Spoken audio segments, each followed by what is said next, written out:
Hi, this is Catherine Rose. I'm with Working D here at SPIEL 2017. I'm sitting here with Francesco Novatello from Aries Games, and he's here to talk about Monsters versus Heroes, Volume 1, right? Exactly. So this is a very simple and fast game about monsters and heroes, where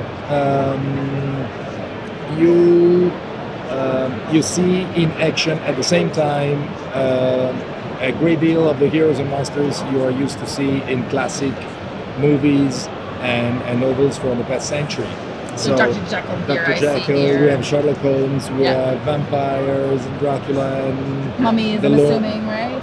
Sorry? Mummies, maybe? Exactly, all that. You're familiar all that. with, right? So the game works like this. In the beginning, there's these cards are distributed. These tell every player which faction they belong to, either heroes or monsters.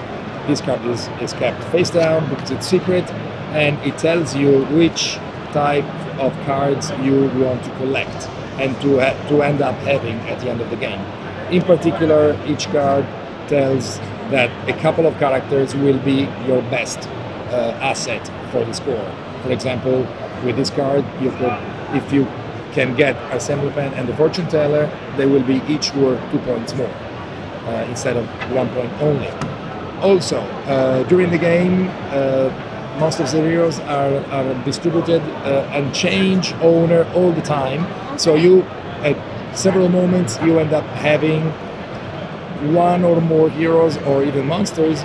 And so if, for example, you're a hero player, you will want to get rid of all your monsters and get all the heroes. But the game might end suddenly because somebody else gets their objective, and you'll be stuck with some monsters that will be worth negative points.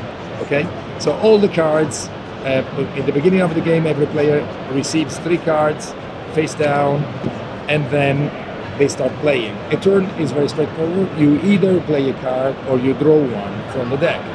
But the maximum of cards you can have in your hand is 3. So the very first player can only play 1 card right away. Otherwise, he would bring his hand to 4 cards. So when you play a card, you just put it in front of you and apply the effect of the card.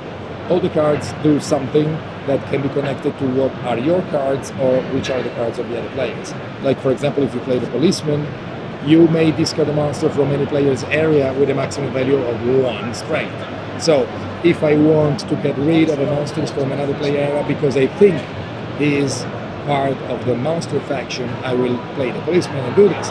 Or I might have monsters in front of me, and since I'm a hero player, I will play this to get rid of the monster. And that's it. All the cards have different effects, special effects. And so there'll be a lot of moving back and forth. Yes, and all the special effects are tied to the typical and traditional abilities you might expect for a certain type of creature. So, priest, vampire ladies, evil spirits, Inspector Lestrade, and so on. Also, several types of characters can be connected. For example, the policeman and Inspector Lestrade is still part of the police, so they are connected. And that's basically it. It's very, very simple. It's how many players? Beautifully illustrated. I think it's 2 to 5. Just let me check. 2 to 8. 2 to 8. So you can be a nice. Oh yeah. Also, originally this game was 2 different games. Oh, and they've been merged together. They merged them together, and there are plans to do more, as you can see from Volume 1, by having more stuff like aliens from the 50s, or maybe the Cthulhu mythos, and so on. Yeah, I see that. And like you said, the art is gorgeous. Yeah, it's really lots of fun pictures here too. Yeah, absolutely. Enjoy. Thank you so much. That is Monsters vs. Heroes, Volume 1 from Aries Games.